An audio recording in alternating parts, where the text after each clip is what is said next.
Olá, meu querido irmão e minha querida irmã internauta.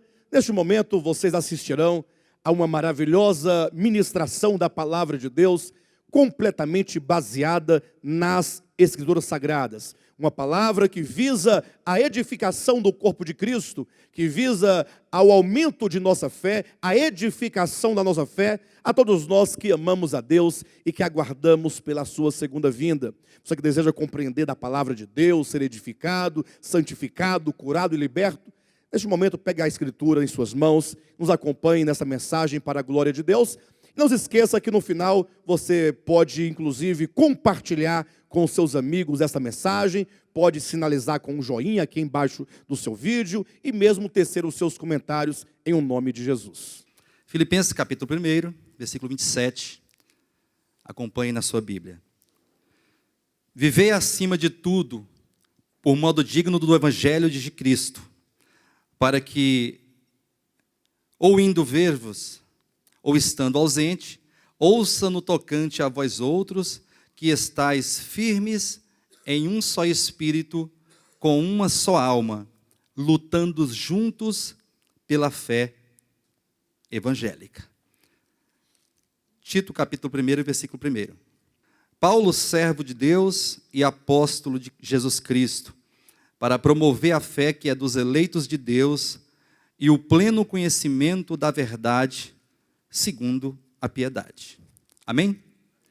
Glória a Deus por essas palavras. Queridos, é assim, né? O pastor Alexandre me pediu na quarta-feira passada que eu estivesse trazendo a palavra, ministrando aqui aos irmãos essa manhã. Então eu estive diante de Deus considerando essa oportunidade e pedi que o Senhor me desse um sentimento, me desse um cargo para falar algo à igreja e também para mim próprio. E o Senhor colocou no meu coração um tema e uma palavra que todos nós possamos refletir. Todos nós como igreja, como ministério, como membros desse ministério. E eu quero também chamar a atenção dos irmãos que estão em casa, os irmãos que nos acompanham pela internet. Eu acredito que está sendo transmitido, sim ou não? Então, que os irmãos que estão em casa, sobretudo os irmãos que fazem parte desse ministério e que não sejam os irmãos de fora, que também estão incluídos no ministério, mas os irmãos de fora que não têm acesso a este local, a esta presença, a essa comunhão, os irmãos fiquem tranquilos, mas eu queria me reportar a todos os irmãos que fazem parte desse ministério e têm acesso a este serviço, esse serviço presencial, a essas ministrações presenciais. Porque é uma palavra de exortação, que está no meu coração muito forte, que ultimamente tem sido falada aqui nesse local, uma palavra que chama a atenção a todos aqueles que fazem parte do De Volta à Palavra, a todos os devapianos, como eu gosto de dizer. Porque os irmãos sabem que o pastor Alexandre falou agora há pouco, que nos avisos, que o nosso momento não é um momento muito bom, como igreja, não como ministério, não como incumbência de Deus, não como palavra, não como revelação, porque se formos considerar as revelações últimas, nesses últimos 2 anos, aí vamos colocar assim, nunca houve um momento tão áureo, um momento tão grande, tão límpido, cristalino, de grandes revelações que o Senhor tem trazido a nós, coisa para assustar. Então, as revelações e a bênção de Deus sobre esta luz, de acordo com esse momento que estamos vivendo, ministerialmente falando, essa luz de Deus e essas revelações são coisas grandiosas, coisas extremamente importantes para o momento que nós vivemos. Então, todos nós somos abençoados e somos bem-aventurados. Eu me considero um bem-aventurado por fazer parte desta causa, por fazer parte desse ministério. E dessas bênçãos que o Senhor tem derramado sobre nós, que essas revelações da sua verdade para nós. Agora, levando em conta a questão prática, a questão de pessoas, de igreja, de famílias, nunca tivemos um momento tão baixo, um momento tão difícil, uma crise tão difícil de fé, de disposição, de visão espiritual. E é nesse sentido que eu queria conversar com os irmãos. Os irmãos não se sintam impressionados, não é isso, não estou chamando a atenção dos irmãos, não estou cobrando nada de vocês, não estamos cobrando nada dos irmãos. Mas é uma palavra para que nós possamos refletir sobre a nossa situação, sobre o nosso coração, sobre o momento que estamos vivendo no mundo, o momento que a igreja está vivendo no mundo, no momento em que o povo de Deus passa, que é um momento muito difícil. tempos difíceis, tempos de muita apostasia, tempos de pragmatismo religioso, em que as pessoas têm depositado as suas confianças nas coisas materiais e no reino deste mundo. Tempo em que a Igreja de Jesus Cristo sofre esta crise, esta falta de palavra, esta falta de revelação, esta falta de luz, de visão espiritual. E como eu disse, nós somos bem-aventurados. E devemos considerar essas coisas. Eu preciso considerar, diante de Deus, no meu coração, a minha condição espiritual. E cada um individualmente, do menor ao maior, do mais antigo ao mais novo, aqueles que estão chegando, os que já estão há algum tempo, há alguns anos, devemos considerar isso, porque a coisa é muito séria, e servir a Deus é algo muito sério. Servir a Deus não é brincadeira. Ser crente, ser religioso e ter uma Bíblia, isso é fácil. Fazer parte de um grupo religioso, de uma certa denominação, é fácil. Porque você sai de sua casa, chega aqui, você senta na cadeira, abraça um, abraça outro, cumprimenta um, cumprimenta outro, e ali está tudo muito feliz, tudo muito tranquilo, e vamos tocar a vida. Isso é fácil. Agora, ser cristão verdadeiro não é fácil. Ser um verdadeiro discípulo não é fácil. Ser reconhecido como servo de Deus não é fácil. Ser um vencedor não é fácil. Ser um vencedor não é fácil. Estamos vivendo um tempo em que a vinda de Cristo se abrevia a cada dia. Estamos vivendo os últimos dias, né? Literalmente falando. O Senhor está quase voltando, e como está o nosso coração, como está o nosso espírito de servo? A epístola de Paulo aos Filipenses é uma epístola que vem tratar dessas questões práticas do servo, do serviço. E Paulo, como servo de Deus, juntamente com o irmão Timóteo, né, com o seu cooperador, ele vem trazendo essa palavra de alerta, essa palavra chamando a atenção de todos os cristãos e também nossa, para esse aspecto da vida cristã, o aspecto do serviço. Porque não basta ser um cristão, não basta organicamente ser um servo de Deus, nascido de Deus, fazer parte do corpo de Cristo, organicamente falando, como aquele que creu, como aquele que nasceu de Deus. Mas, sobretudo isso, é necessário importar para aquilo que nós somos como servo. Porque se existimos como servos de Deus, se somos organicamente servos de Deus, que cremos no Evangelho, e o Senhor habita o nosso espírito, e temos aí então esta filiação, esta graça, mas agora temos que atentar para a nossa vida como um cristão, e para a nossa vida como servos de Deus. E esta carta, ela é extremamente importante nesse sentido, porque Paulo fala desse aspecto do serviço, desse aspecto do coração, desse aspecto da coletividade, desse aspecto da entrega, do aspecto de se colocar ao lado de Deus, de se colocar como aquele que entendeu a causa de Deus, aquele que entendeu que o Senhor está trabalhando, aquele que entendeu que o Senhor está numa caminhada muito árdua, uma caminhada de edificação da igreja, de gerar o filho varão, para que o Senhor possa se manifestar e, enfim, cumprir todo o seu propósito quanto aos seus escolhidos. Então, o que eu quero chamar a atenção dos irmãos essa manhã é esse pensamento. Vamos pensar um pouquinho. Eu tenho certeza que o pastor Alexandre vai trazer palavras fortíssimas aí, de agora por diante, porque o tempo que nós estamos vivendo e a nossa condição, ela não é boa. Ela não é boa. É uma situação ruim por tudo aquilo e diante de tudo aquilo que o Senhor tem entregue a nós. As coisas que o Senhor delegou a nós, as revelações, a palavra, a grandeza da revelação, é muito grande para o nosso comportamento e para a nossa condição. Porque é uma condição de apatia, é uma condição de indiferença. E eu me incluo nessa condição, tá? Eu já quero falar para os irmãos de antemão que aqui não há ninguém melhor do que ninguém. Estamos todos no mesmo barco. Estamos todos na mesma condição, uma condição muito aquém daquilo que o Senhor espera da gente. E esse texto que nós lemos aqui é um texto importante porque é um versículo tão pequeno, mas tão singelo, que ele fala que devemos viver, né, de modo digno do Evangelho de Cristo.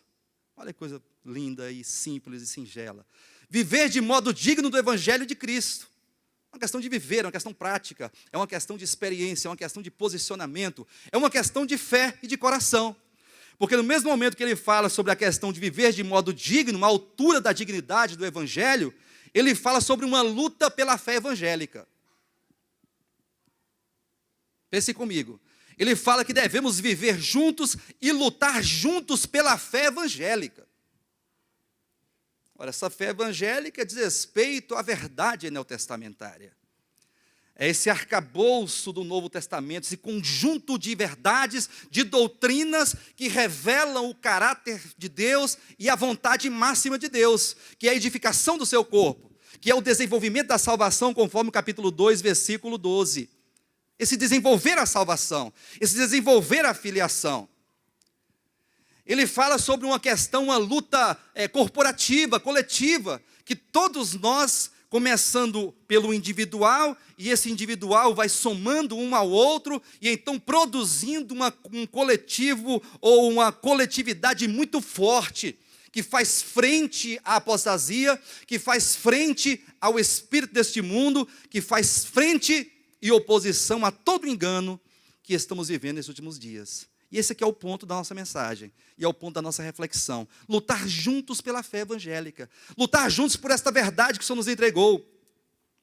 É uma luta, é um embate.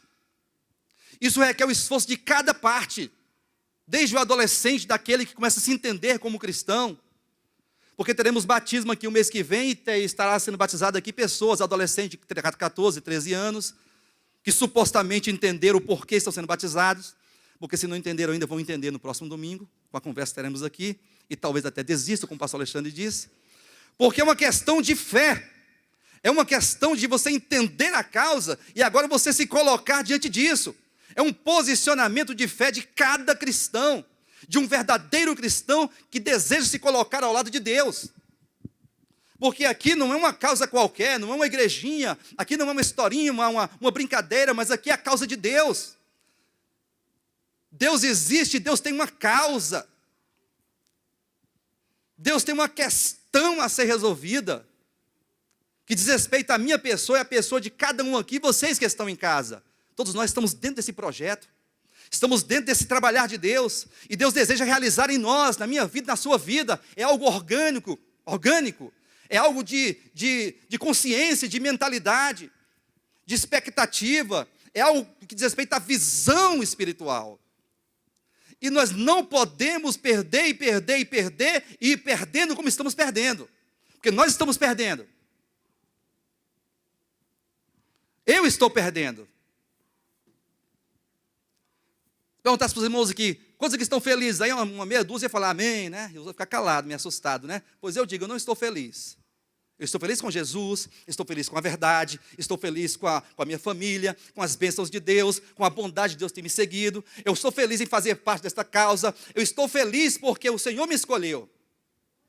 Agora, eu não estou feliz com a nossa condição, com a minha e nossa condição espiritual, no que diz respeito a esse serviço. No que diz respeito a esta luta pela fé evangélica. Essa luta por esta verdade que você acredita, que nós acreditamos.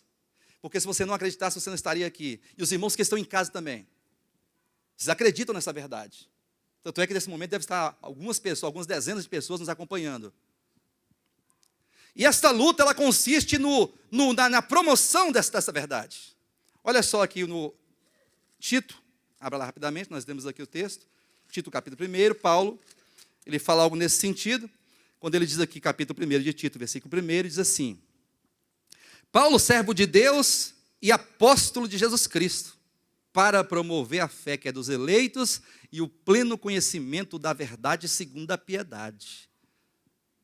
Veja como que Paulo, juntamente com os demais apóstolos do Cordeiro, mas sobretudo Paulo, né, que fez linha de frente a essa verdade, esse homem de Deus chamado para trazer grandes revelações à igreja, ao corpo de Cristo, ele fala, eu sou o apóstolo de Jesus Cristo, eu sou servo de Deus, para promover a fé que é dos eleitos. Paulo, qual é a sua função? Qual é a sua luta? Qual é a sua incumbência? A minha incumbência, diria ele, é promover a fé que é dos eleitos de Deus. Promover a fé que é dos eleitos. E eu quero dizer que aqui, nós temos pessoas aqui nessa manhã, e os que estão em casa, Deus nos chamou para promover esta fé, que esta verdade, que são essas revelações, promover as grandezas e esses valores que são imensuráveis, são inestimáveis, essas coisas que não podemos medir o valor.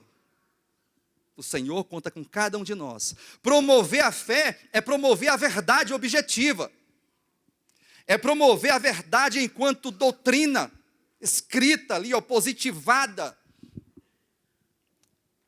Como diz o próprio apóstolo Paulo ali, quando ele escreve a Timóteo, a sua primeira epístola, ele fala que a igreja é coluna e baluarte da verdade. É uma igreja que tem essa incumbência de levar a bandeira da verdade.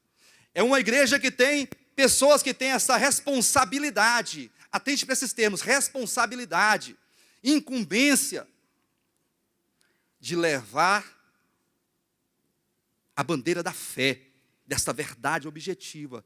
Mas não para por aqui, porque ele diz que ele foi chamado e é servo de Deus, e todos nós somos chamados e somos servos de Deus para promover a fé que é dos eleitos de Deus e o pleno conhecimento da verdade segundo a piedade. São duas coisas, porque uma, enquanto fala da doutrina objetiva, dessa verdade, dessas verdades e temas principais do Novo Testamento, ele já fala que tudo isso deve também resultar no pleno conhecimento da verdade segundo a piedade. Que agora já saímos do âmbito teológico, do âmbito da objetividade da doutrina, e avançamos e transitamos para uma experiência da verdade. Porque não basta conhecer a verdade, teologicamente falando. Porque no passado muitos conheceram, e até hoje muitos conhecem a verdade. Essa verdade maravilhosa de Deus, que é libertadora, que abala a estrutura do ser de qualquer pessoa. Quando você olha para essa verdade, você conhece a doutrina, entende a doutrina, e então é dado um estudo aqui na frente de quarta-feira, o querigma, nosso coração falta explodir de alegria, por entender isto, e por entender essas coisas grandes e maravilhosas, que abala a estrutura do ser de todo verdadeiro cristão, e todo aquele que é sincero e deseja servir a Deus. Amém, queridos? No entanto, essa verdade, essa doutrina, esta fé que é dos eleitos, ela precisa gerar em nós uma consciência tal, gerar em nós organicamente, na alma, na vontade, na emoção, no coração, na consciência, uma visão celestial, a tal ponto de mudar e alterar as nossas decisões, de alterar a minha vontade, de alterar as minhas emoções, de alterar os meus pensamentos, de alterar o meu comportamento diante desta verdade que eu entendi. E diante do momento que vivemos.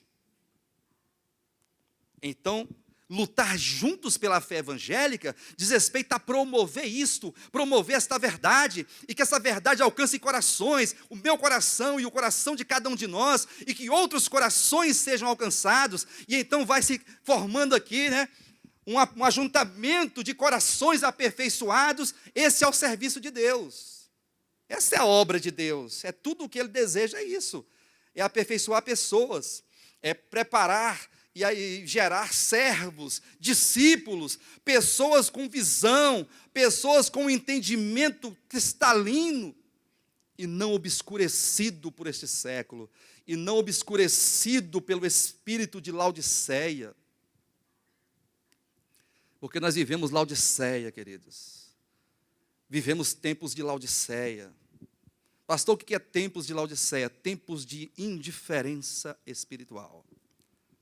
Tempos de apostasia, tempos de muito engano, em que os corações pensam que estão bem, que os corações dizem, declaram que estão ricos, abastados e de nada precisam, mas que são miseráveis, porque o depoimento daquele que está sendo atingido, da vítima de Laodiceia, o sentimento dele é estar rico, está tudo muito bem, está na zona de conforto.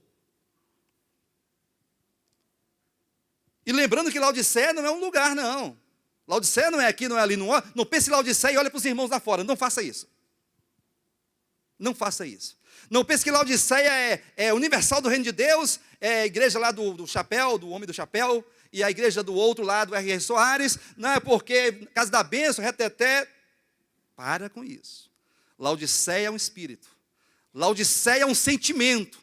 Laodiceia é uma força das trevas que obscurece a visão, que ofusca a consciência e a alma dos cristãos, levando-os a entender e a pensar que está tudo muito bom, tudo tranquilo, eu trago para nós de volta a palavra. Parabéns para vocês, devapianos, de volta a palavra. Parabéns para todos aqueles que fazem parte, porque esta verdade que é pregada aqui não se vê em praticamente nenhum lugar. Eu não conheço, sendo bem misericordioso, mas bem misericordioso, eu não vejo Brasil com essa palavra. E poderemos, sem nenhum medo de falar, estender para o mundo. Faço um desafio para qualquer um que está em casa, você que está nas regiões, você que está aqui, mora em Itaguatinga também, que está em casa nesse momento, assistindo essa palavra. Eu faço um desafio para você. Você pode encontrar esta mensagem em qualquer lugar, em qualquer canal de TV, em qualquer veículo de comunicação. Você pode encontrar? Eu acho difícil, eu faço um desafio. E nós temos essa verdade. E o Senhor nos deu, e ela é minha, ela é sua, ela é nossa. Deus nos entregou esta causa. Mas aí pode ser o caso que nós estejamos falando no nosso coração. Está tudo ótimo, que maravilha, que revelação, que palavra, estamos ricos, não precisamos de mais nada. Precisamos mais de quê? Temos a verdade. Os outros têm a mentira, né? E nós temos a verdade. Os outros têm as trevas, e nós temos a luz. Os outros não entendem nada, e nós entendemos tudo. E sabemos tudo, e pregamos, e defendemos, e discutimos, e elogiamos. Pode ser o caso, faça a reflexão do seu coração. Porque a condição daquele que diz que está rico e abastado, que é o momento que vivemos espiritual da igreja, que é Laodiceia, esse espírito de achar que está tudo muito bem, isso é maligno, isso é carnal, isso é religioso e é hipocrisia. Porque o depoimento dos cristãos que dizem assim são esse. Mas qual o depoimento de Deus? Pergunta para o texto qual o depoimento de Jesus. Vocês dizem que estão ricos e abastados e não precisam de mais nada. Mas eu, porém, digo, são miseráveis, pobres, cegos e nus. Porque a questão da revelação não é uma questão teológica. A questão da verdade, ela não pode chegar nos âmbitos teológicos, literais, filosóficos da coisa.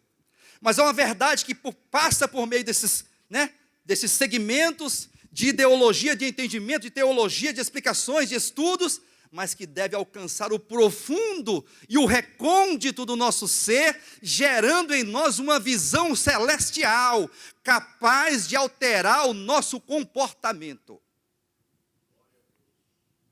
Uma visão capaz de alterar a tua decisão, porque você tem decisão. Saiba de uma coisa, sempre há uma escolha. Sempre há uma escolha. Diga para o teu irmão assim, sempre há uma escolha.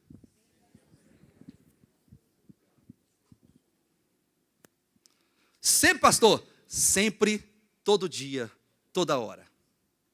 Há uma escolha. Você estará diante de duas árvores sempre. Você estará sempre diante do falar de Deus e falar do maligno. Você estará sempre diante da carne e do espírito. Você estará sempre diante das circunstâncias e você vai ter que decidir. Você vai ter que tomar posse de algum caminho. Você vai ter que decidir, escolher, resolver, se posicionar. Vida cristã é posicionamento. Não é profissão de fé. Não é ficar declarando coisas com a boca. E também no WhatsApp, em grupos. E discutindo. Mas vida cristã é posicionamento, é comportamento. Vida cristã é fé. Vida cristã é a singeleza de um coração que entendeu algo e então ele vai se colocar do lado daquele algo. Para falar, Senhor, eu sou um pecador. Senhor, eu tenho os meus erros. Eu tenho as minhas dificuldades. Eu tenho os meus problemas de alma, de coração, e eu sei que eu preciso de mudar muito. Mas uma coisa eu sei, e uma coisa eu quero fazer, Pai. Eu quero me colocar ao lado da verdade, eu quero me colocar ao lado do caminhar de Cristo nesta era para a edificação da igreja. Primeiramente, eu quero me dispor. Porque tem muito essa coisa de querer pregar para os outros e falar para os outros, exortar os outros, mas e nós? Então, o início é começar a olhar para si mesmo, e começar a pregar para você mesmo, e começar a considerar você mesmo antes de você pregar para o outro. Antes de pregar para o outro, temos que pregar para nós mesmos. Temos que pregar para nós mesmos. E eu falava agora há pouco, estamos perdendo. Estamos perdendo. Perdemos um programa de televisão. É possível que percamos essa loja. E vamos para uma loja menor que caiba metade das pessoas, até porque nós temos um efetivo baixo de presença de irmãos. Aí daqui a pouco vamos para outra menor, aí vamos entregar aquela menor também, porque a menor já, os irmãos já não estão ocupando e as ofertas não estão entrando, e não está dando para pagar, então vamos para outra menor até parar lá na ID, onde nós começamos com 16 pessoas. E eu quero dizer para os irmãos que eu não estou pedindo oferta para os irmãos, não estou falando sobre ofertas, não é isso. Eu estou falando sobre coração. Diga coração. Coração. Estou falando sobre ofertas. Porque não adianta falar sobre oferta para um coração obscurecido, enganado, ofuscado pela visão, que ainda que entendeu a teologia, mas não teve condições de escolher, não foi gerada uma visão, uma consciência de Deus, fica só nos âmbitos teológicos da coisa. Miseráveis, pobres, cegos e nus, é a condição de todo aquele que é vítima desse espírito. Isso é aqui, é ali, é lá, é acolá, é qualquer lugar. E nós precisamos ver isso. Precisamos considerar isto. O Senhor nos chamou e aquilo que o Senhor nos entregou é muito grande. Então veja, se você for pontuando aqui, queridos, você vai observar que a coisa não tá fácil. As igrejas, os nossos irmãos lá fora, estão enchendo templos. Isso, de certo modo, é louvável, porque se uma pessoa enche um templo, não vamos entrar nos méritos das intenções, mas os templos estão cheios, e as pessoas estão pregando a mentira. As pessoas estão enganando e sendo enganadas, e os templos não cabem, as catedrais estão lotadas, os estádios estão abarrotados de pessoas. Enquanto que aqueles que entenderam a verdade, pelo menos teoricamente entenderam a verdade, estão esvaziando o templo. No que diz respeito a esse lugar físico. Estão esvaziando o templo está sendo esvaziado. E aí já existe possibilidade dos pastores de dedicação exclusiva voltarem a trabalhar, a cuidar da sua vida, trabalhar secularmente, eu digo. E a cuidar da sua vida. Aí isso vai somando as ideias. Acaba o programa de televisão, entrega essa loja, pastor Alexandre, pastor Fernando e pastor Giovanni, voltar a cuidar da sua vida, cuidar das suas coisas, dos seus interesses, como é justo, é lícito, é louvável, porque temos que cuidar da nossa família, e aí vai só minguando até acabar. Até acabar. Estou sendo franco com os irmãos. Franco, meu coração está pesado. Não é um desabafo, não é chamando a atenção dos irmãos, mas é considerando com vocês, porque eu não me sinto melhor do que vocês em nada, até porque eu não sou. Talvez eu seja pior do que todos vocês. Natureza ruim. Natureza ruim. Talvez eu seja pior do que vocês. Pior de todos aqui presentes. Mas uma coisa é certa. Não podemos desprezar aquilo que temos. Não podemos desprezar aquilo que o Senhor nos deu. Não podemos perder para o diabo, para o engano, para a mentira, para Satanás, para o império das trevas. Não podemos perder, porque nós temos é Deus. Querido, nós estamos é com Deus e com a verdade de Deus. O mundo é forte, Laodiceia é forte, o espírito desse século é forte, o antropocentrismo, esse tempo capitalista, materialista, consumista, isso é muito forte dentro de nós. Eu sei disso, mas nós temos que considerar uma coisa, nós estamos é com Deus e com a sua verdade. Estamos do lado de qualquer coisinha, não. Estamos brigando aqui por conversa fiada, não. Estamos aqui é com Deus. E você pode bater no peito e falar assim, eu sou pecador, mas eu estou do lado de Jesus. E eu sou pela verdade. E eu vou me entregar minha vida, eu vou entregar minha vida por essa verdade. Eu vou me derramar por essa causa aqui, ó. Eu vou fazer jus daquilo que eu recebi. Eu quero contribuir com isso aqui, ó. Isso não é dinheiro, não. Dinheiro é a última coisa. Quando Deus ganhar o seu coração e a sua alma, o dinheiro não vai ser nada, não vai ter problema com oferta. Nunca mais vai dar aviso de oferta aqui na frente mais. Nunca mais vai falar de entregar a loja. Nunca mais vai falar de decadência financeiras e estruturais do ministério, volta a palavra. Nunca mais. Quando Deus ganhar o coração, meu coração, o seu coração, e quando nós começarmos a lutarmos juntos por esta fé evangélica, por esta causa de Deus, aí você vai ver que nós seremos um testemunho nessa cidade, neste Brasil e até fora. Sermão é conhecido como pessoas que foram servas, e não como doutores da teologia. Ainda que isso aconteça, de um dia, alguém, daqui a 100 anos, Jesus não voltar, que eu acho muito difícil, o pastor Josué ser reconhecido como um mestre, um doutor da teologia. Glória a Deus por isso. Não há demérito aqui, não estou desclassificando e desvalorizando a questão teológica, não, porque é necessário, está aqui, a verdade de Deus, é a fé. Sem isso, ninguém vai para lugar nenhum. E o pastor Fernando, daqui a 50 anos, daqui a 40 anos, 80 anos, ser reconhecido como mestre da Bíblia. Amém, que isso aconteça.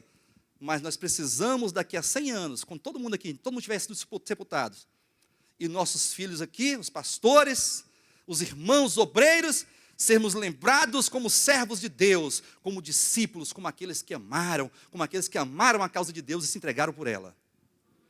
Acima de qualquer teologia, de qualquer grandeza de conhecimento. Até porque o conhecimento também tem que ser relativizado. Se você não relativizar o conhecimento por esse conhecimento segundo a piedade, aí eu falo de dois conhecimentos, de duas coisas diferentes. O primeiro conhecimento é o conhecimento da doutrina, da verdade objetiva, explicada, escrita, está aqui, ó, verificável, tangível. Está aí. Mas se nós não transitarmos para o segundo momento, que é esse pleno conhecimento da verdade segundo a piedade, segundo um coração trabalhado, segundo um coração que mesmo com problemas entende, e quando entende se entrega. Ele vence o próprio ser, ele vence o próprio sentimento, as próprias vontades particulares, sociais, políticas, econômicas, profissionais, familiares, pessoais. Ele vence isso, porque afinal de contas eu estou aqui até quanto tempo? Que eu estarei aqui falando com vocês e o pastor Alexandre, até quanto tempo? Não sei, 10 anos, 15 anos, 20? E logo, logo vocês vão nos sepultar? E aí? E logo, logo vão sepultar vocês também? O que fica é a essência. O que fica é a essência. E a essência é uma alma, é um coração que se doou, que se colocou, que se entregou, que reconheceu. Isso é o conhecimento segundo a piedade, é o amor. Você pode trocar o conhecimento segundo a piedade pelo amor. Amor a Deus. Amor a Deus, em primeiro lugar. E é fácil falar que ama a Deus.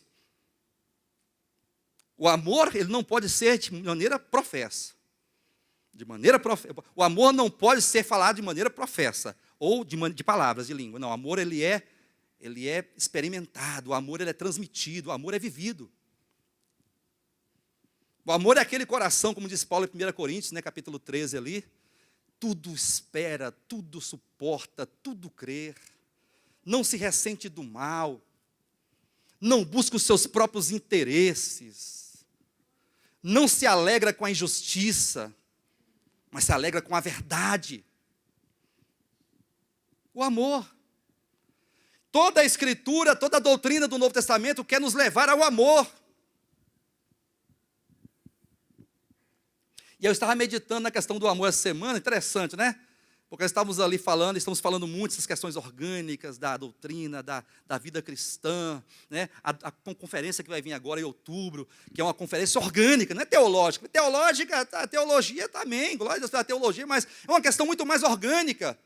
De chamar para essa experiência, chamar para essa responsabilidade, de avançar, de transitar para uma experiência com Deus, na verdade. E eu estava pensando na questão do amor, né?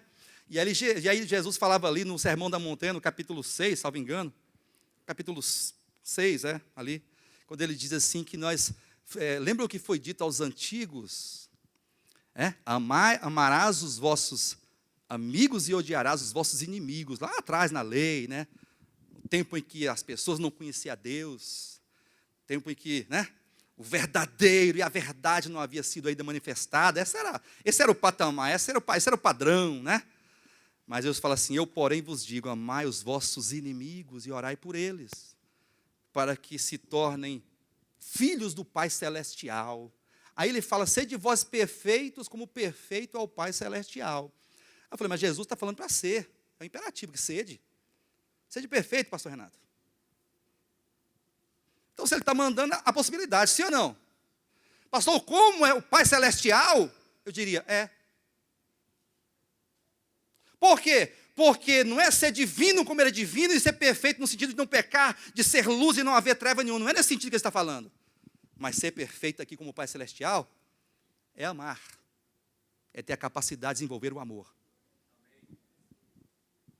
Porque uma pessoa que chega a amar o seu inimigo, isso aqui é o alto, é o momento mais áureo da perfeição daquele coração. Porque o Pai não faz distinção entre maus e bons. E nós fazemos, e nós julgamos e medimos as pessoas. E o Pai Celestial, Ele simplesmente ama, incondicionalmente. A chuva é para o mal, a chuva é para o bom. A chuva, o sol é para o mal e para o bom. Deus não está preocupado com corações, se é bom ou se é ruim, não, porque todos nós somos maus. A grande questão é que Deus, Ele ama incondicionalmente. E ser perfeito com perfeito ao Pai é amar.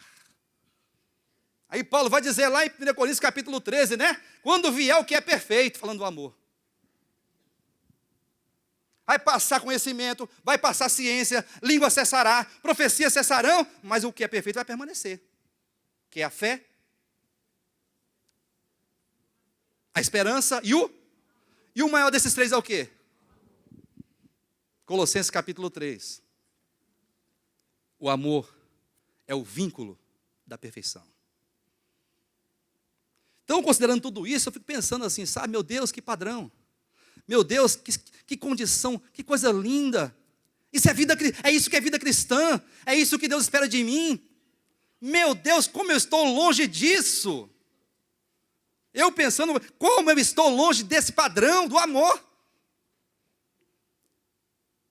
Então, essa verdade que Paulo fala ali em Filipenses, nós abrimos tanto a reunião como também aqui a mensagem com esse texto, que devemos batalhar juntos pela fé evangélica, é para chegarmos a esse patamar de amor. Amor pelo Senhor, amor pela vontade no coração de Deus, amor uns pelos outros, amor por esta verdade, amor por esta causa entregue, amor pelo ser humano, pelo próximo. É isso que nós precisamos. E não podemos abrir mão disso. Não podemos abrir mão disso. Desta oportunidade. Não fique triste, não. Não fique triste com esta palavra, não. E com muitas outras que virão ainda. Não fique triste, não. Fique alegre, sabe por quê? Porque Deus está falando comigo, está falando com você. E a oportunidade está sendo dada. E daqui a pouco isso que vai passar, queridos, nós passaremos. Nós não somos pessoas eternas, não. E um dia estaremos diante de Deus, diante do tribunal de Cristo, olhando face a face ao Senhor. E agora, como é que vai ser lá? Eu sei que tem gente, e até pode estar até assistindo em casa agora, que não está preocupado com a segunda vinda de Cristo. Está preocupado com o arrebatamento de igreja, não está preocupado com o tribunal de Cristo. Ele soube e entendeu que ele é salvo, e que Deus o amou incondicionalmente. Agora ele é salvo, e a graça é a graça. E a graça educa, ela vai educar, e a obra que ele começou, ele vai terminar. Laodiceia, miserável, pobre, cego e nu. A graça, a verdade, a revelação, a luz do Evangelho fez mal para ele. Fez mal para ele. Porque a palavra é má? Não. A palavra é Deus. A revelação é do alto. Isso aqui é maravilhoso, mas o coração não estava pronto, preparado, ou pelo menos no mínimo não quis esse comprometimento. Queridos, nós somos um ministério, nós estamos com 16 pessoas, hoje temos aí a rolada praticamente, aproximadamente 600 pessoas, e essa causa é muito grande, para nós ficarmos de longe, observando o que vai acontecer,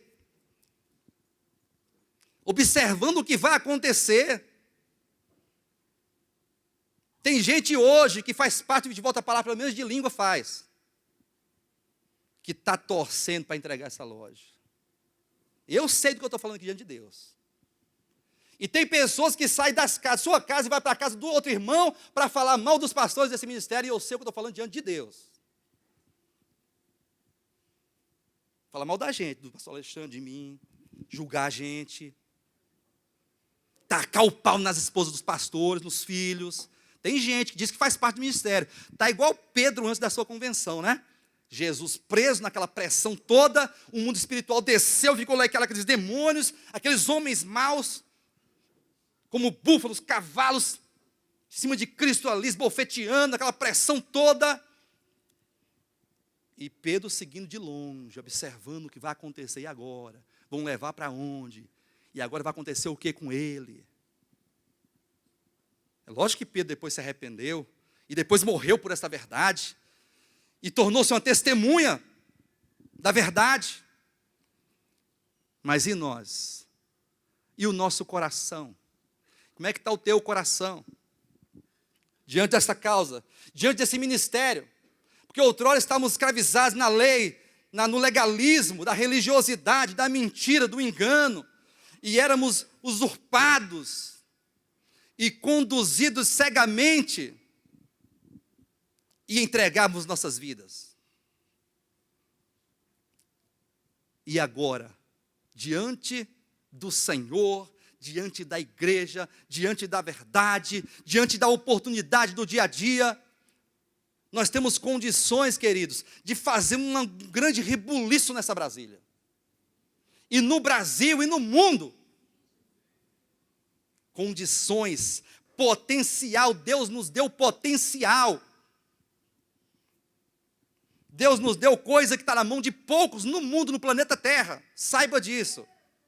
No planeta Terra, poucos têm o potencial e revelações que Deus nos deu. Deu para esse grupinho de pessoas aqui, ó. E os também que estão em casa. E o que vamos fazer disso aqui agora? Vamos fazer como fez lá, como Jesus disse lá na igreja, para a igreja em Éfeso, abandonar. Não é perder, é abandonar. Porque o abandonar é pior do que o perder. Perder é algo que você não faz propositalmente. O abandono é proposital. Quem abandona deixa de propósito. Abra rapidamente em 2 Pedro. Esse texto aqui é o último texto que eu vou ler. 2 Pedro, capítulo 3, versículo 1. Amados, é esta agora a segunda epístola que vos escrevo. Em ambas, procuro despertar com lembranças a vossa mente esclarecida. Tem um ministério aí, queridos, atenção, pessoal de casa, tem um ministério aí, um tal de volta à palavra, que as pessoas são pessoas de mente esclarecida. Diga amém. Isso é positivo, isso é bom. Isso não é ruim, não. Mente esclarecida. Só que Pedro, a preocupação de Pedro aqui não é esclarecer a mente dos irmãos. Não. Eu quero lembrar a mente de vocês. Quero lembrar algo a vocês. Vocês têm mente esclarecida. O povo aqui desse ministério é um povo esclarecido, um povo, né? Mas nós precisamos pedir a Deus graça. E nos humilharmos diante de Deus, pedir socorro e força a Deus, para nunca nos esquecermos do Senhor. E da sua segunda vinda, que é o contexto aqui, ó. Porque diz que certos escarnecedores andam dizendo, cadê o Senhor que nunca volta? E desde que os nossos pais morreram, tudo permanece igual, é uma noite, é um dia, uma noite, vai passando o tempo e nada muda. E o sol está quente, o sol está frio, está quente, e as estações e os anos passam, e tudo do mesmo jeito, não muda nada. Mas este escárnio, de que diz aqui a denúncia de Pedro, é um escárnio que as pessoas falavam, né? Mas esse escárnio ele vai além de palavras. Esse escárnio ele transcende palavras. Porque muito mais do que palavras é comportamento, é posicionamento, são atitudes. Porque simplesmente ignorar que a vinda de Cristo é fato. É fato. E que o arrebatamento está perto. E que a nossa vida é transitória, é passageira, é poucos minutos, é uma sombra diante dessa terra. Ignorar isso, viver como se Cristo não fosse voltar, se comportar como se Jesus nunca fosse voltar, viver a vida pela própria vida, de acordo com os próprios projetos e egoísmos particulares e religiosos, isso é o maior escárnio que tem. Viver como se não fosse, viver como se não existisse, viver como se isso não fosse verdade. É o maior escárnio. Mentes esclarecidas podem estar escarnecendo de Deus nesse sentido. Eu poderia muito bem agora no momento estar escarnecendo de Deus. Porque falar é fácil, o problema é comportamento, o problema é se comportar, é se colocar. O problema é uma atitude, queridos. E nós, como ministério, precisamos de atitude, de um levantamento, de um posicionamento, de um arrependimento, vai falar daqui a pouco. Isso é verdade, coloque o seu coração, não se incomode com teor dessa mensagem, com o tom da mensagem, porque eu sou assim para falar, não estou brigando com os irmãos, mas eu estou levando os irmãos a essa reflexão, Vai acabar isso aqui, queridos? Vocês de casa aí, vai acabar?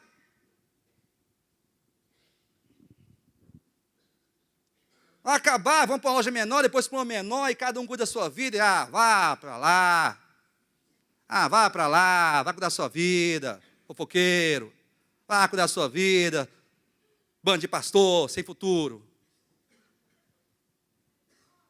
Será que vai ser assim? Porque eu não sei se eu estou sendo assim, como é que é a palavra certa? Sou exagerada. Se eu estou sendo enfático, ou exagerado, ou assim, sensacionalista, mas é o que eu estou vendo, não sei se vocês estão vendo isso. É só fazer uma leitura de 5 anos para cá, e você vai perceber que a decadência ela está clara. Decadência não de verdade, não de palavra, não de visão ministerial, mas decadência de corações, de famílias esfaceladas, jovens debandados, e eu tenho 2 aqui dentro. Falta de comprometimento com tudo e com todos. Eu sei que tem pessoas sinceras demais aqui da conta, pessoas que querem, pessoas que amam, mas nós estamos numa condição lastimável, uma condição muito triste, queridos. Mas Pedro está falando assim, eu venho por meio da primeira e da segunda epístola, só trazer a lembrança, a mente esclarecida de vocês, sobre as questões da verdade, sobre as questões escatológicas. Está aqui, versículo 2. Para que vos recorde das palavras que anteriormente foram ditas pelos santos profetas, bem como do mandamento do Senhor e Salvador, ensinado pelos vossos apóstolos. Tendo em conta, antes de tudo, que nos últimos dias virão escarnecedores com seus escárnios, andando segundo as próprias paixões, e dizendo, onde está a promessa da vinda?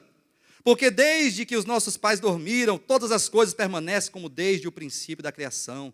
Porque deliberadamente esquecem que de longo tempo houve céus bem como terra, a qual surgiu da água e através da água pela palavra de Deus, pela qual veio a perecer o mundo daquele tempo afogado em água. Ora, os céus que agora existem e a terra, pela mesma palavra, têm sido entesourados para fogo, estando reservados para o dia do juízo e destruição dos homens ímpios. Há todavia uma coisa, amados, que não deveis esquecer, que para o Senhor um dia é como 1000 anos, e 1000 anos como um dia.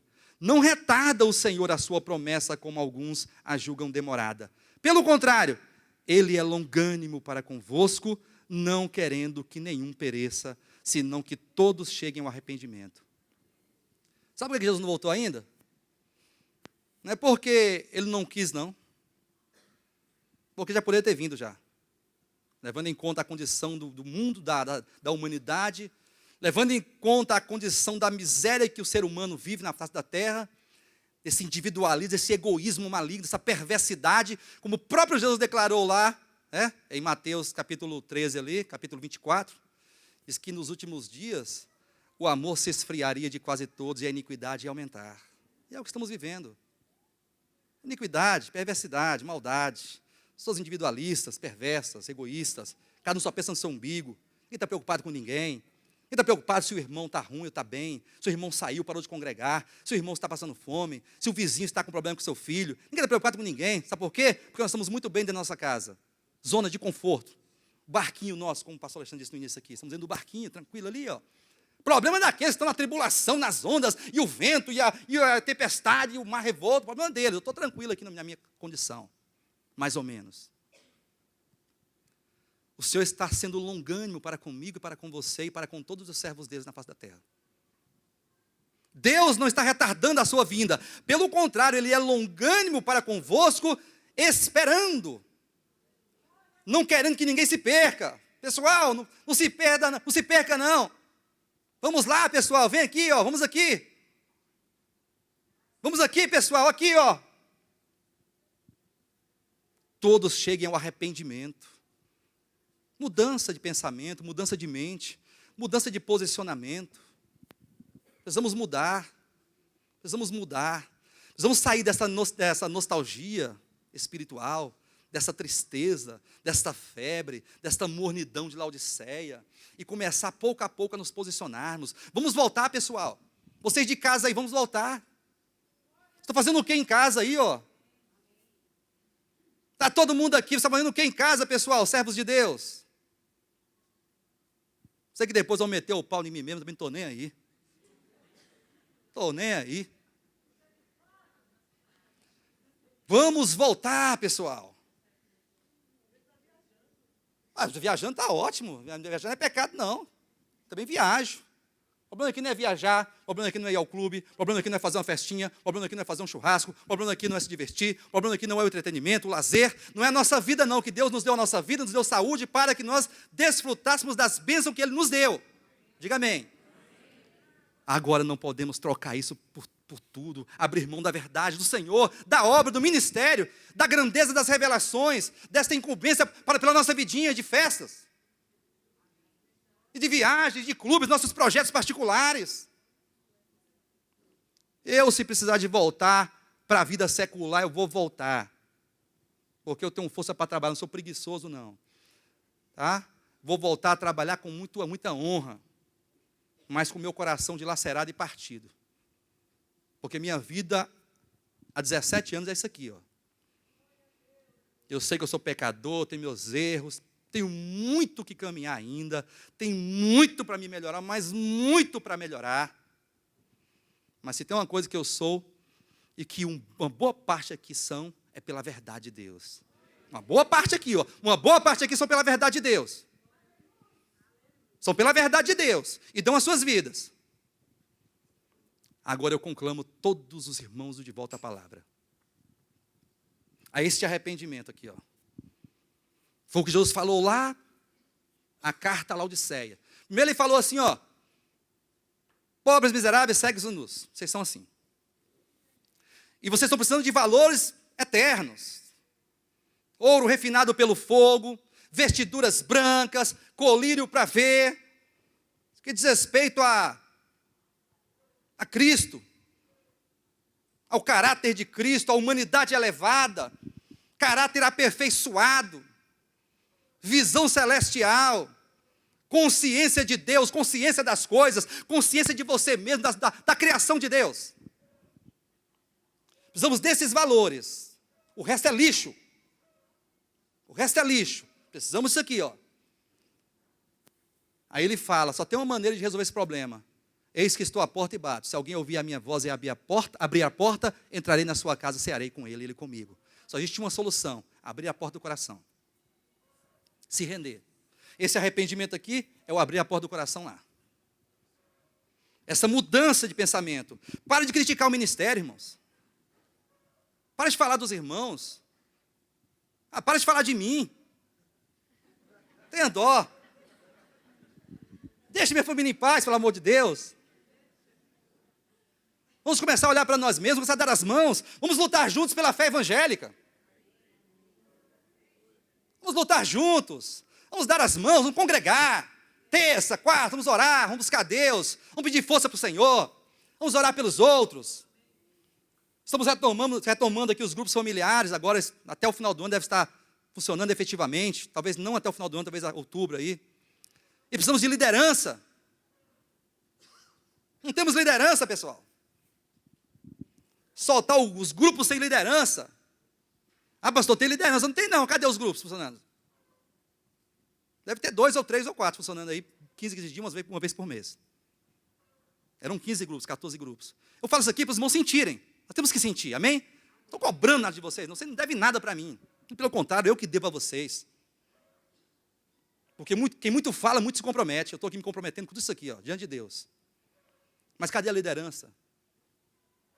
Eu não estou mais estabelecendo, eu sou responsável pelos familiares, eu não estou estabelecendo liderança, estou perguntando quem quer. Irmão, eu estou vendo em você aqui um perfil de um líder, viu? Irmão, pastor? Estou vendo. Você é um líder nato, você é um nato, rapaz. Nasceu para liderar. Um grupo de 20 pessoas. Né? Mas você quer? Você tem perfil, mas não quer? Não, pastor, sabe uma coisa? Eu não quero, não. Esse negócio aí para o pastor Fernando, pastor Josué, pastor, né, os pastores. Deixa para os obreiros, eu não quero ser líder não, temos projeto, estou fazendo faculdade, estou fazendo curso, eu estou estudando para concurso, eu estou num projeto aí, rapaz, não está dando certo. Eu achei que você pode me deixar até fora do grupo familiar, me deixa fora dos grupos, porque eu quero ficar mais tranquilo. Amém. Escolha. Uma igreja funcionando a todo vapor, organicamente falando. Não é imposição, não é ameaça, não é cobrança, mas é amor. A igreja que funciona na base do amor, na base da bondade, na base da visão, na base da entrega, na base do esforço, lutando juntos pela fé evangélica. Grupos familiares efetivamente funcionando nas casas, não para estudar a Bíblia, porque temos estudo aqui quarta-feira. Temos o querigma, quem quiser fazer o querigma é riquíssimo, muita teologia, muito ensinamento, queridos. Quarta-feira que está uma maravilha, o livro dos Hebreus aqui, estamos estudando aqui, essa epístola, queridos. Pelo amor de Deus, coisa monstruosa, de grande, de maravilhoso. O grupo familiar vai se reunir para compartilhar, para ouvir os irmãos, para dar um abraço, eu vim te abraçar, que o grupo veio te abraçar, meu irmão. Orar uns pelos outros, mutualidade, cuidado mútuo. Assistir os irmãos, acompanhar de perto. Os irmãos congregando. E o ministério crescendo como ministério, palavra sendo divulgada. Pessoas sendo alcançadas, famílias sendo salvas, restauradas. Pessoas libertas. Cooperando para que Cristo possa se manifestar, cooperando nessa edificação do corpo de Cristo. Nós precisamos desse pensamento, em nome de Jesus, nós precisamos disso. Não podemos ficar pensando que está tudo muito bem, ver ali, mais ou menos, tal, não. Já acabou o tempo de meias conversas, e meias palavras, e meias medidas, acabou essa conversinha, acabou. Agora é posicionamento, é tudo ou nada, queridos. Se a gente continuar assim mais alguns meses, vai acabar isso aqui, ó. Aí de duas é uma. Ou vamos ficar em casa sem servir a Deus, em casa parados, na velha vida, ou então vamos voltar para onde viemos, que eu acho difícil. Eu acho difícil. O povo que tem a mente esclarecida, como o povo desse ministério aqui, eu acho que muito dificilmente vão voltar para as denominações de outrora. Mas ficar parado, estagnado como um cego, como aquele cego de Jericó à beira do caminho. E Deus querendo pessoas, e Deus contando com pessoas, e Deus querendo pessoas. A seara é grande, os trabalhadores são poucos. Rogue ao Pai da seara para mandar trabalhadores, pregadores, obreiros, pregadoras, obreiras, irmãos, líderes, pessoas que queiram se integrar e se entregar a esta causa, que queira dar as mãos para que isso aconteça, para que isso funcione, para que isso possa desenvolver e possa crescer a cada dia. Quem está entendendo, diga amém. Vamos voltar, não é difícil, vamos voltar à prática das primeiras obras, vamos parar de criticar e voltar, simplesmente voltar. Baixa a cabeça, entra triste assim aí dentro, ó. Entra bem triste, cabeça baixa. Senhor, me perdoa, Senhor. Nunca devia ter deixado esses irmãos aqui. Só isso. Restaura o meu coração, restaura a minha alma. Devolva-me a alegria da tua salvação. Perdoa os meus pecados. Senhor, faz de mim servo. Senhor, faz de mim discípulo. Senhor, ganhe o meu coração. Porque lá, quando Jesus falou que ele estava batendo na porta do coração, ele só deu uma solução, abrir a porta. Não ore para Deus abrir a porta do teu coração, não. Não ora, não. Fala, Senhor, toca a minha alma. Toca com teu amor. Me constrange. Ilumina o meu ser. Desobscurece os meus pensamentos. Faz-me ver. Para que eu possa abrir o meu coração. E para que eu possa ter uma comunhão profunda contigo.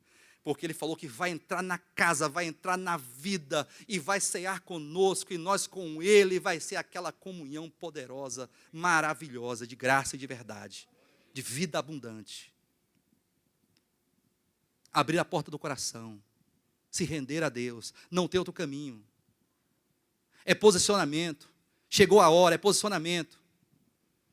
Pessoal de casa, é posicionamento. Irmãos presentes, posicionamento. Pouco a pouco. Pouco a pouco.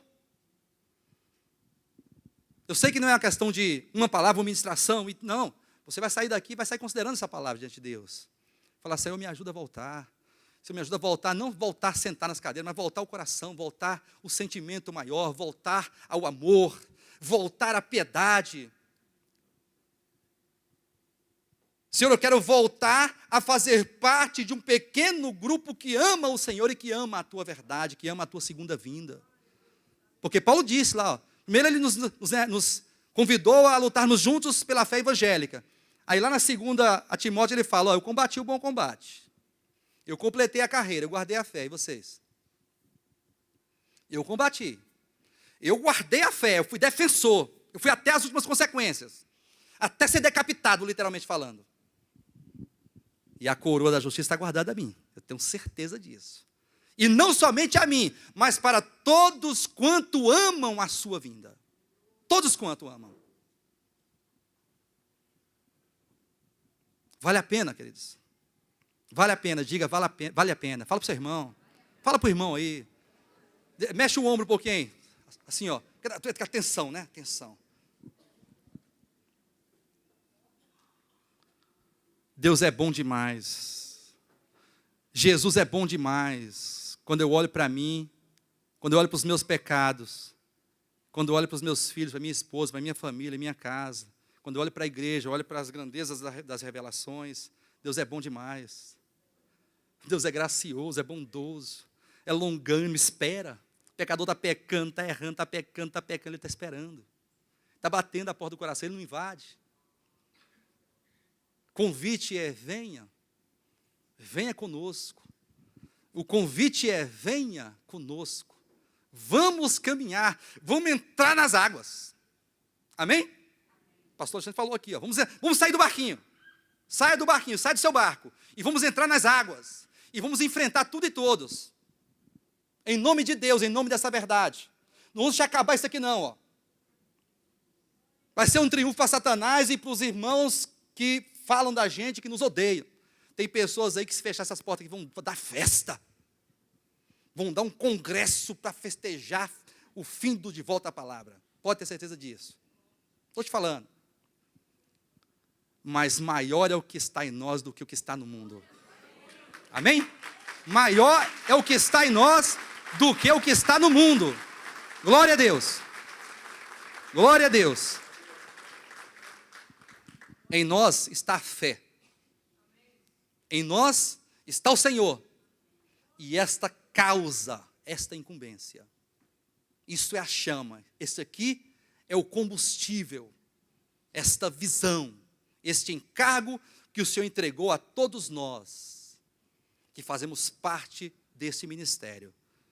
Então, eu conclamo aos irmãos, em nome de Jesus, essa palavra não foi um desabafo, essa palavra não foi chamar a atenção dos irmãos, não foi minha intenção não foi essa, chamar a atenção dos irmãos, nem tampouco ameaçar ninguém, não somos senhores de ninguém, não, já abrimos mão dessa questão de ser assenhorar das pessoas, já abrimos mão disso, podemos somente conclamar aos irmãos em amor, e dizer, vamos caminhar, vamos continuar até o fim. Amém, queridos? Vamos continuar até o fim. Versículo 9, 2 Pedro. Não retarda o Senhor a sua promessa, como alguns a julgam demorada. Pelo contrário, Ele é longânimo para conosco, não querendo que nenhum pereça, senão que todos cheguem ao arrependimento. Virá, entretanto, como um ladrão o dia do Senhor, no qual os céus passarão com estrepitoso estrondo, e os elementos se desfarão abrasados. Também a terra e as obras que nela existem serão atingidas. Visto que todas estas coisas hão de ser assim desfeitas, deveis ser tais como os que vivem em santo procedimento e piedade, esperando e apressando a vinda do dia de Deus, por causa do qual os céus incendiados serão desfeitos e os elementos abrasados se derreterão. Nós, porém, diga, nós, porém, segundo a sua promessa, esperamos novos céus e nova terra, nos quais habita a justiça. Esse é o nosso objetivo. Esse é o objetivo desse ministério. Nos colocarmos ao lado do Senhor, sermos cooperadores com Ele. Você pode cooperar em maior ou menor medida, de uma forma ou de outra forma, não importa a maneira que você coopera. Mas todos nós, juntos, lutando com visão, com uma só alma, com um só coração, uma só disposição, não levando em conta as indiferenças de uns para os outros, as coisas, as fraquezas, não julgando uns aos outros, mas sempre recebendo, estendendo a mão, sendo companheiros uns dos outros. Pode ter certeza que vamos chegar lá como vitoriosos, vamos chegar lá como vencedores, e no dia do tribunal de Cristo seremos aprovados. Amém, queridos? Muito bem, queridos, vocês acabaram de assistir a esta ministração maravilhosa. Eu tenho certeza que ela tocou o seu coração, que ela de fato lhe ajudou na sua fé, porque essas mensagens visam de fato a edificação do corpo de Cristo. Por isso eu quero te convidar neste momento a que você compartilhe com outros esta mensagem, compartilhe no Facebook, nas redes sociais, teça aqui embaixo os seus comentários, para que essa palavra se multiplique e se propague para tantas outras pessoas que ainda não a ouviram e não a conhecem. Inclusive, eu quero estender aqui o meu convite para você que mora aqui no Distrito Federal, para estar conosco em uma de nossas reuniões aqui na QI 4, lote 23, em Taguatinga Norte. Todas as quartas e domingos nós estamos aqui reunidos, sempre com uma poderosa e maravilhosa palavra de Deus sendo ministrada ao nosso coração. Domingo às 9 horas da manhã e às quartas-feiras às 20 horas. Venha, faça-nos uma visita para que possamos nós estreitar a nossa comunhão para a honra e glória do nome de Jesus Cristo. Há também a nossa igreja em Guarulhos, São Paulo, a nossa igreja em Planaltina, Distrito Federal, e também a nossa igreja em Goiânia. Consultando o nosso site, devoltapalavra.com, vocês terão acesso aos endereços, aos dias de cultos e mesmo os contatos com os respectivos pastores para a glória de Deus. Vamos juntos lutar pela fé cristã, pela fé do Evangelho, para a glória de Deus. Amém.